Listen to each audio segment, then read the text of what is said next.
Naitwa Pili Kashinje Ali, natokea mkoa wa Kaskazini Unguja, shea ya Mahonda. Mimi ni mkulima wa mboga mboga na matunda, na pia ni mstalifu wa unga wa dona, sembe, unga wa viazi lishe, na pia nalima viazi lishe kwa wingi. Mwanzo nilianza mwaka 2014 kuanza kilimo cha mboga mboga na matunda. Nikawa nalima, lakini sasa nilikuwa na changamoto kubwa ya kifedha.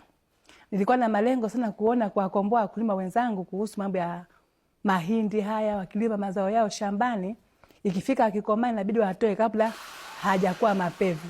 Yakiwa mapevu akuja mtu kanulia, tutauza bei ya chini kabisa.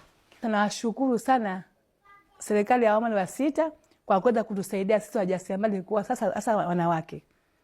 Na pia nashukuru sana Benki ya Kilimo kuweza kutusaidia kufikisha malengo yetu. Tulikuwa tuna plani kubwa ya kufanya, tunafanya mambo makubwa, lakini tulikuwa hatuna fedha. Lakini Benki ya Kilimo ilipokuja wakatoa elimu, tukakopa fedha. Kwa hiyo imeweza sasa benki kutusaidia sisi kufikia malengo yetu. Sasa hivi tumepata mafanikio makubwa sana kwa muda mfupi tu tulipata mkopo huo. Tunaweza kupata kuanisha kama mnavyoona vile unga wa dona, fungashio venye ubora kabisa, na pia kuweza kuingia pale kwenye mashindano ya soko kwa sababu ilikuwa tuna fedha tayari. Kwa mimi sina jinsi sana kuwashukuru Benki ya Kilimo, kwa kweli imeweza kutukomboa sisi kama wanawake, sisi kama ni kampuni, sisi kama jumuiya. Kwa mfano sasa hivi kama sisi sasa hivi hapa tuna masoko karibuni skuli 40.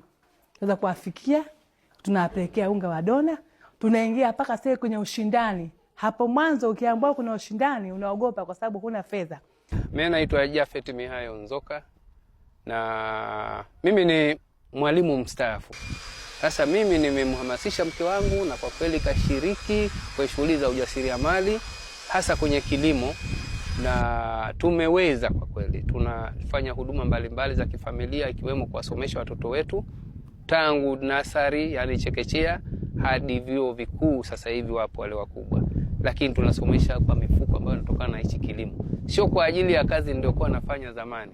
Ile imekuwa kama imechangia kiasi fulani tu. Na tunawezeshwa sana kwa kweli na hii mikopo. Tuishukuru, mimi mshukuru Mama Samia. Nimshukuru Mama Samia kwa sababu kwa taarifa nilizonazo kwa mabilioni ya pesa ameiwezesha TADB, ambayo sisi ni wanufaika wake wa miradi hiyo ambayo imewezeshwa na Mama Samia. Na hili ndio shamba langu la viazi lishe. Viazi lishe huwa na masoko kama tofauti kama mashuleni.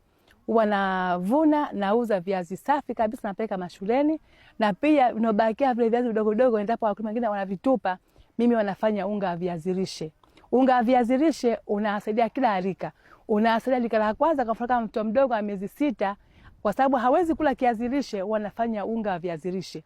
Unga wa viazi lishe akitumia kama mtoto mdogo pia anaweza kupata vitamini A kwa haraka, kinga yake kaiboresha, anakuwa na nguvu pia. Na pia viazi lishe pia kutumia paka wagonjwa unga wake. Kwa sababu mtu kama anapoumwa, viazi lishe hawezi kula kiazi kizima, isipokuwa uji sasa anaweza akatumia kwa kumjenga afya yake.